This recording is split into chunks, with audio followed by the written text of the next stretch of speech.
Let's talk about the night you became a hero. Remember? The server was crashing, the team was panicking. You stayed up, cracked the code, saved the project. You felt untouchable, invaluable. But here's the part you never saw coming. That night, you unknowingly started building the very thing that would trap you. Here's the secret no one tells you. That was the night you started building your own prison. Your great skill, your irreplaceable talent, it's not your ticket to freedom.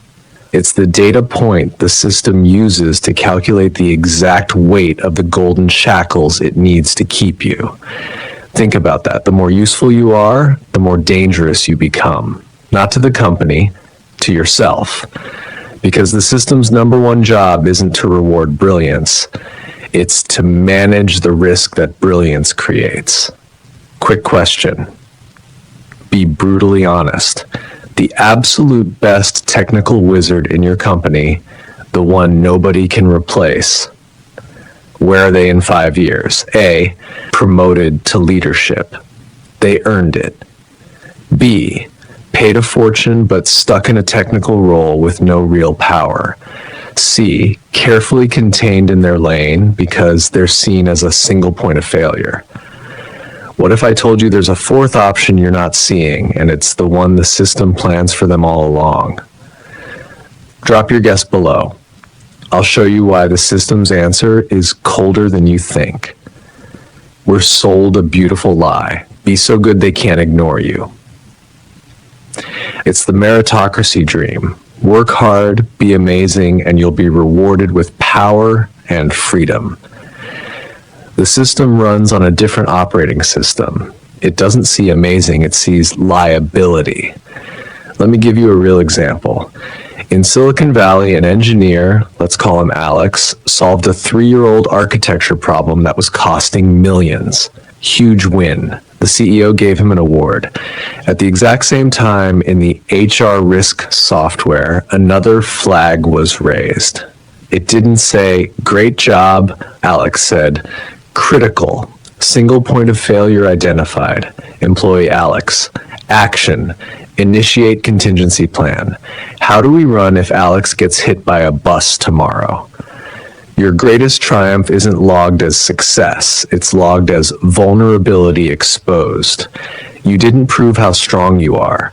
You proved how fragile the system is because it needs you. But here's the key part you're missing. The system doesn't just recognize your talent. It starts designing around you, turning your strength into the very thing that traps you. And the system hates knowing it's fragile. Every time you say, "I'll fix it," and you do, you're not just solving a problem. You're sending a dual signal. 1, dependency up. We need him. 2, risk up. We're doomed without him. And here's the part you're not seeing. The system doesn't just monitor this, it calculates how to control it. Your "I can do it" is heard by the system as time to design a better cage for this asset. That award isn't a trophy, it's your high maintenance monitor closely name tag. And the cage they build, it's beautiful. It's the gilded cage, a massive salary, a fancy title, a private office, unlimited PTO. But look closer, your access is carefully segmented. You're protected from boring meetings, which are where power talks happen. Your growth path narrows to do more of what you're already doing, but better. They give you everything you thought you wanted, except a key to leave the room. You become the chief engineer of the nuclear plant. They give you a medal, a mansion, a limo, and then they weld the doors shut for security. You have everything but an exit. If you're living in a comfort zone that feels suspiciously like a trap, type "gilded" in the comments. This isn't new. It's the oldest power play in the book. A Chinese strategist, Han Feizi, wrote about it 2,300 years ago. He said the smart ruler uses the wise minister's brain completely. but makes damn sure the final decision power never leaves the ruler's own hands. The modern translation? A smart system will milk your talent for all it's worth, but it will never, ever let itself depend on you. Dependence is risk. And you, in your amazing competence, have become a walking risk assessment. Imagine your company has a secret war room, the single point of failure control center. On the screen, there are no faces, just glowing risk metrics. Node alpha, core knowledge, 98%. Backup none, risk, 95%. Node beta, client control, 90%. Dispersion failed, risk, 88%. You are not a person on that screen. You are a percentage, a probability of catastrophe. Your hopes, your dreams of managing a team, your side business ideas, irrelevant noise. The system only cares about one thing. How do we stop this human-shaped risk from blowing up our plans?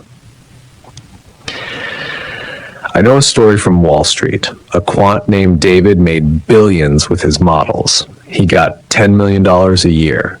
His own team. He also got his code access split up, his algorithms forcibly taught to juniors, and a contract with a non-compete clause so vast it basically said he could never work in finance again. At his celebration dinner, the CEO called him our most precious asset. David told a friend later, "The most precious assets get locked in the safest vaults. I'm not an executive. I'm inventory." Indispensable doesn't mean powerful. It means too dangerous to let roam free. So back to the start. What happens to the genius? If you picked A, you believe the fairy tale. If you picked B or C, you see the trap. Your talent doesn't buy you the boardroom. It buys you a very expensive, very comfortable anchor chained to the spot where your talent is most useful to them. But what if I told you there's one way to escape this trap, and it's not what you think? I'll show you the first step in the next video. This is the hard truth. Being the best often means volunteering to be the most carefully controlled. Now, your logical mind is racing for an escape. Fine. If loyalty brands me and competence cages me, I'll be radically transparent. I'll overshare. I'll be an open book. If I have no secrets, they can't distrust me. Honesty is my armor. But what if I told you transparency is just another trap, and the only way out involves something you've never tried before? Oh, my friend. You are about to walk from the gilded cage directly into the glass box. Thinking transparency is safe is like thinking a zoo exhibit is a penthouse suite. It's all visibility, zero privacy. The system doesn't reward your honesty with trust. It uses your honesty as free intelligence gathering. You become its canary in the coal mine, chirping away about every problem, every feeling, every thought, giving it all the data it needs to manage you better. Our next video is why honesty is a liability. We'll expose how your attempt to be transparent just turns you into the system's favorite surveillance device. The reward for having no filter is living under a microscope. From the gilded cage of competence to the glass box of transparency, this is how you go from being a valued specialist to being a permanently observed specimen. The system pays you a fortune for your talent for one reason: to make the chains feel like jewelry. If you want to see how trying to be an open book gets every page photocopied and filed in your permanent record, hit subscribe. Next time, we talk about the price of having no secrets.